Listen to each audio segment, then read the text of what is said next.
Hi guys, welcome to EduStep. Hope you all are doing well.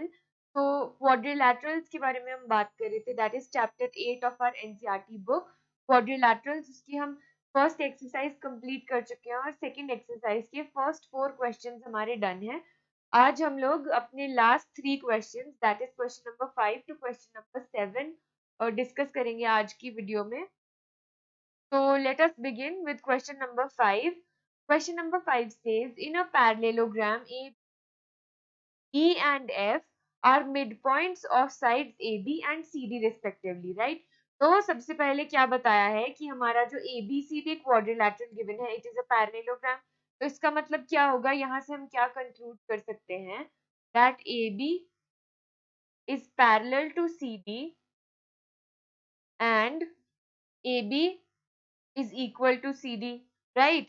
And the second thing is that AB is parallel to BC and AD is equal to BC, right? तो parallelogram ABCD से हम ये चीजें conclude कर सकते हैं. फिर E and F are the midpoints of side AB and CD respectively. इसका क्या मतलब हो गया कि DF is equal to CF, right? और E midpoint है AB का, तो AE is equal to BE. तो एक एक स्टेटमेंट से हम लोग कुछ ना कुछ कंक्लूड कर सकते हैं, है ना? Show that the line segment AF and EC trisect the diagonal BD. मतलब क्या कि ये जो लाइन सेगमेंट है हमारा AF और EC, ये डायगोनल BD को 3 इक्वल हाफ्स में डिवाइड कर रहे हैं. तो मतलब we have to prove that PD is equal to BQ is equal to PQ. ये हमें इससे प्रूव करना है, राइट? तो लेट अस स्टार्ट. सबसे पहले हमें ये पता है, हमें ये चीजें पता चल गई है ना? अब ये देखो, what we are going to do is, सबसे पहले we know that CD is equal to AB, है ना? CD is equal to AB, तो इसका मतलब half of CD is going to be equal to half of AB. Am I right? Okay, so half of CD क्या है? Half of CD CF है. तो CF is equal to half of AB क्या है? AE. तो CF is equal to AE, है ना? CF is equal to AE and we know that if CD is parallel to AB, then obviously उसका कोई भी सेगमेंट अगर हम पिक कर लें तो that is also going to be equal to parallel to each other. ठीक, तो हमारा CF is equal to AE and CF is parallel to AE. इसका मतलब क्या हो गया?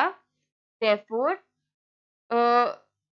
AECF is a parallelogram.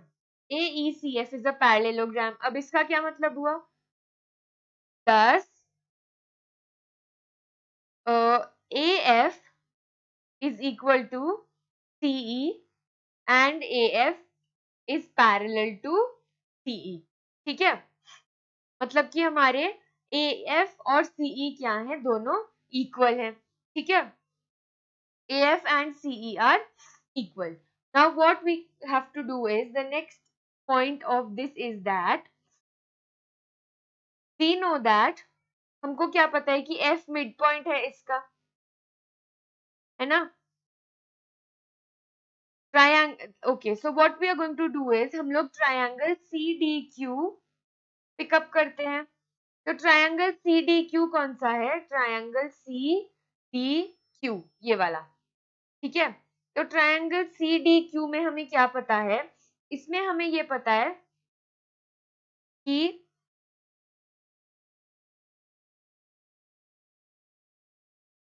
we know that in triangle CDQ, DP is going to be equal to TQ. ठीक है, ये हम कैसे प्रूव करेंगे कि DP is equal to TQ?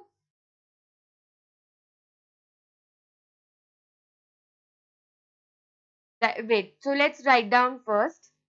इसमें हम यहाँ पे लिख लेते हैं. We are picking what? We are picking triangle CDQ. ठीक है, तो CDQ हम लोगों ने पुट पिकअप कर लिया, तो ट्रायंगल सी डी क्यू में क्या है, ये देखो, यहाँ पे हम लोग इसको थोड़ा रिफ्रेम करके अगर बनाए तो सी डी क्यू, ठीक है। तो सी और क्यू और ये डी, और एक लाइन है इसमें कौन सी, पी एफ, ठीक है, एफ और ये पी, राइट। तो सी डी का मिड पॉइंट है एफ, है ना, सी डी का मिड पॉइंट है एफ। सबसे पहले F is mid point of C D, है ना, and we know that P F is parallel to C Q, ये हम लोगों ने अभी प्रूव किया है, हमने ए एफ को पैरेलल प्रूव किया है सीई के, तो इसका मतलब इसके कोई भी सेगमेंट्स अगर हम पिकअप करें तो वो भी क्या होंगे, पैरेलल टू ईच अदर होंगे। तो हमारा कौन सा थ्योरम इसमें अब अप्लाई होगा, converse of mid point theorem. Converse of mid point theorem से P is the midpoint of DQ, ठीक है। तो ये जो हमारी लाइन है DQ, इसका मिड पॉइंट है P, तो इसका मतलब क्या हो गया, therefore DP is equal to PQ, ठीक है। अब दूसरा ट्रायंगल कौन सा पिकअप करेंगे, we are going to pick up triangle ABP।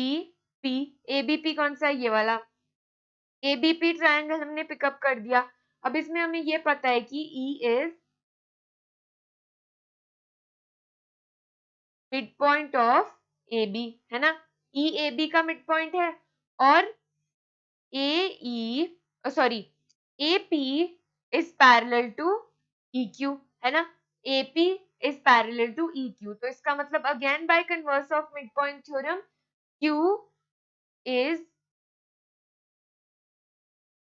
Q is the midpoint of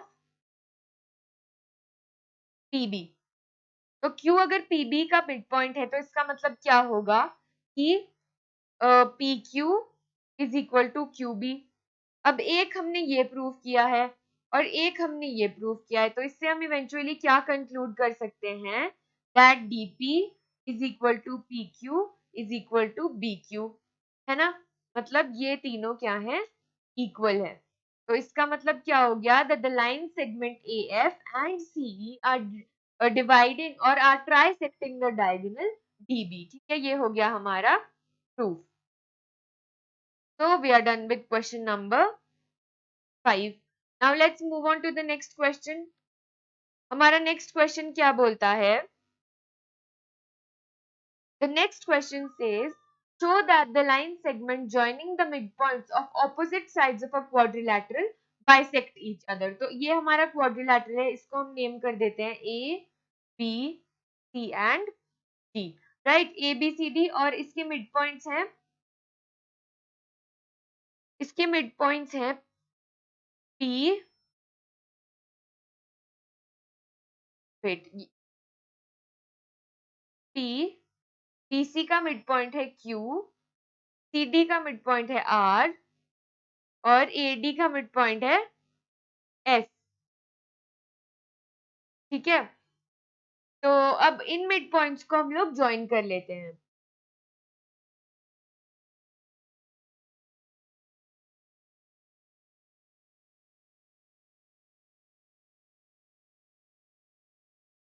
तो joining PS, QR, P and Q, ठीक है, ये हमने ज्वाइन कर दिया। अब डायगोनल क्या करेंगे, अब हम प्रूव करने के लिए these are the constructions we are doing, तो यहाँ पे लिख लेते हैं कि कौन सी कंस्ट्रक्शंस हमने अभी तक की है। Joining mid points P, Q, R and S, ठीक है, और ड्रॉ डायगोनल AC, ठीक है, AC को हम लोग कनेक्ट कर देते हैं, यहां से हमने AC को कनेक्ट कर दिया, राइट। तो show that the line segment joining the midpoints of the opposite sides of a quadrilateral bisect each other.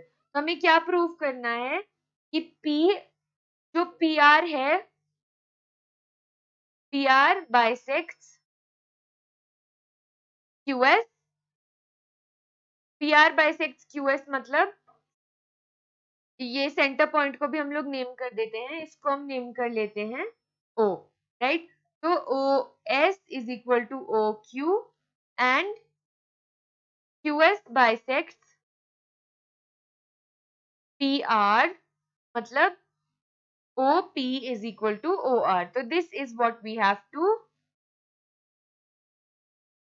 prove, right? तो सबसे पहले let us pick up triangle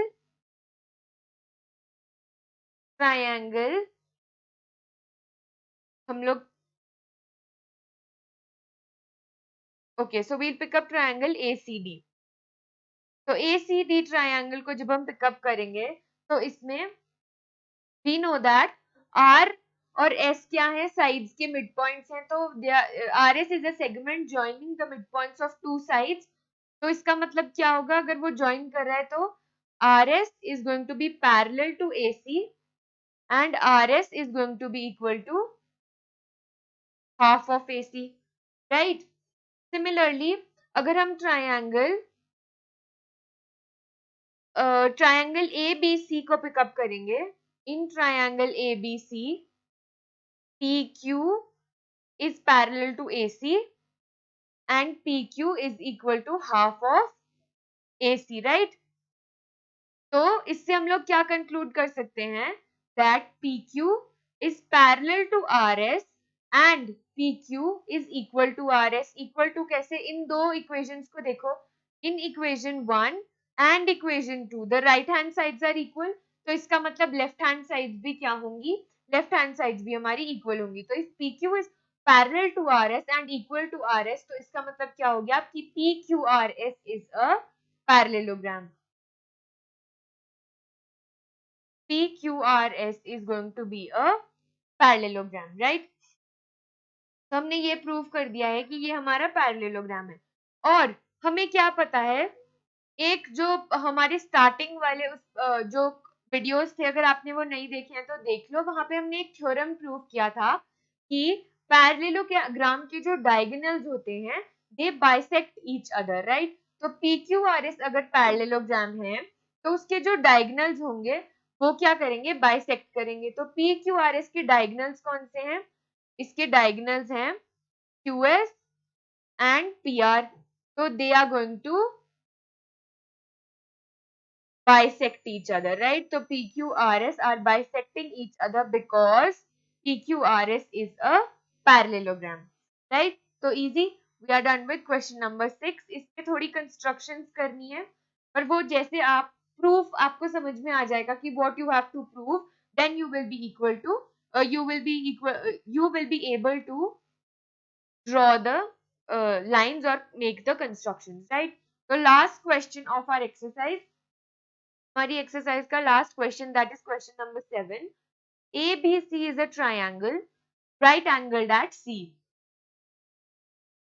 तो ABC हमारा triangle है right angled at C.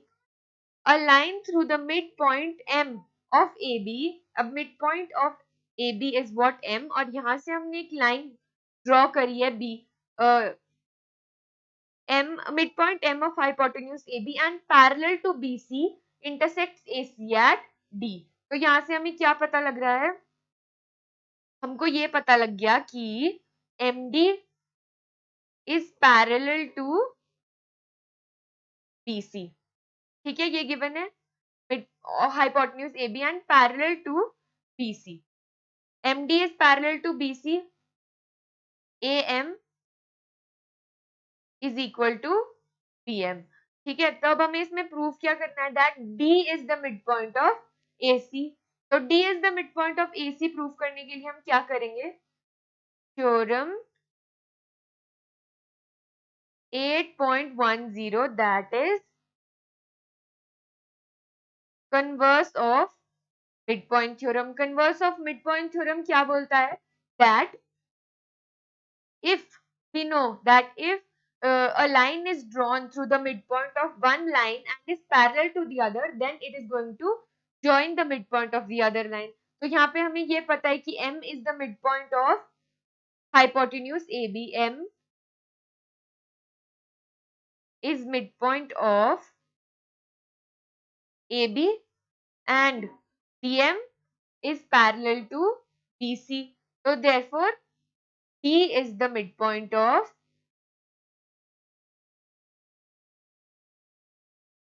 AC. Right तो ये prove हो गया D is the mid point of AC.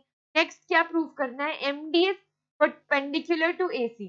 MD perpendicular to AC मतलब अगर C ये 90 डिग्री है तो हमारे जो कॉरेस्पॉन्डिंग एंगल्स होंगे, कॉरेस्पॉन्डिंग एंगल्स क्या होते हैं पैरेलल लाइंस में?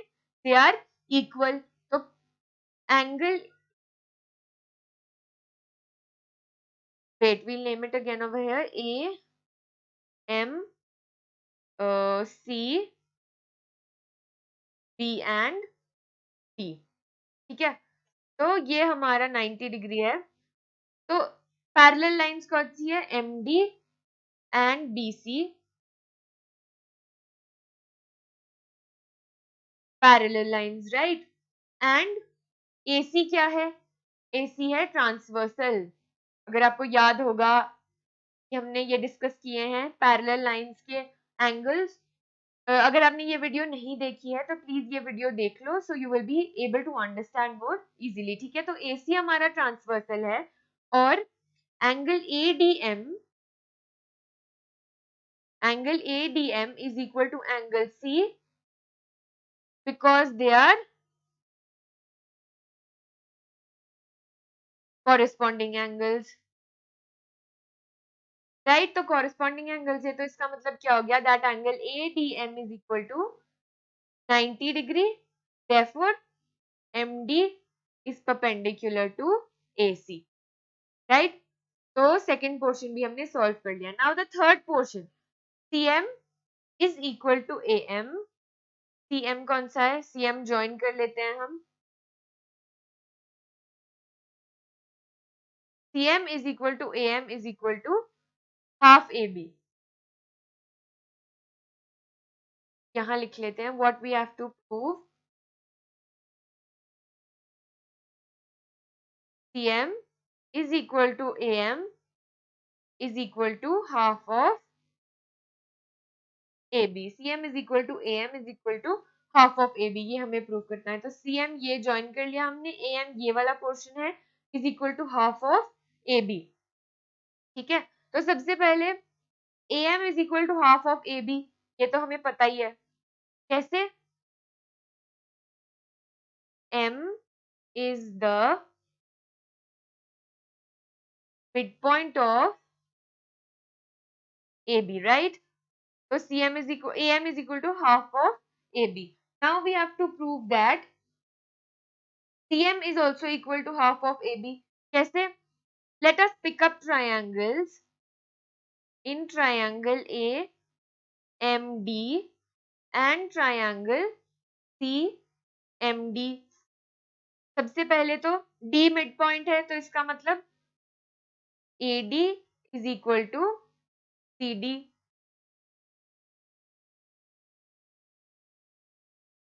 D is midpoint of AC. ये इसका रीजन है. फिर उसके बाद क्या है? ये हमारा क्या हो जाएगा? DM is the common line.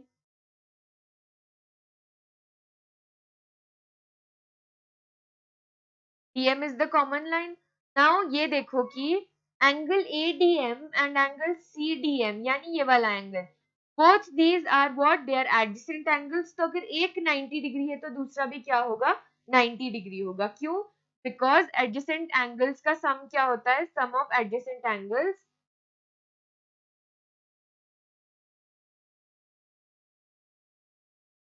180 degree, right. ये आप लोगों को पता है कि sum of adjacent angles is 180 degree. तो अगर एक 90 है तो दूसरा भी क्या होगा? 90 होगा. तो angle ADM is equal to angle CDM is equal to 90 degree. ठीक है, तो अब क्या हो गया इसमें, बाय SAS रूल हमारे triangles AMD and triangle CMD, wait, our triangle AMD is congruent to triangle CMD, right. तो अगर ये दोनों कॉन्ग्रुएंट है तो इसका मतलब क्या हो जाएगा कि जो हमारा इक्वल एंगल्स के बिल्कुल सामने लाइंस हैं, यानी कि एंगल ADM के सामने AM और एंगल CDM के सामने CM, ये क्या हो जाएंगी, इक्वल हो जाएंगी। तो therefore AM is equal to CM by CPCT, और ये हमें पता है कि AM इज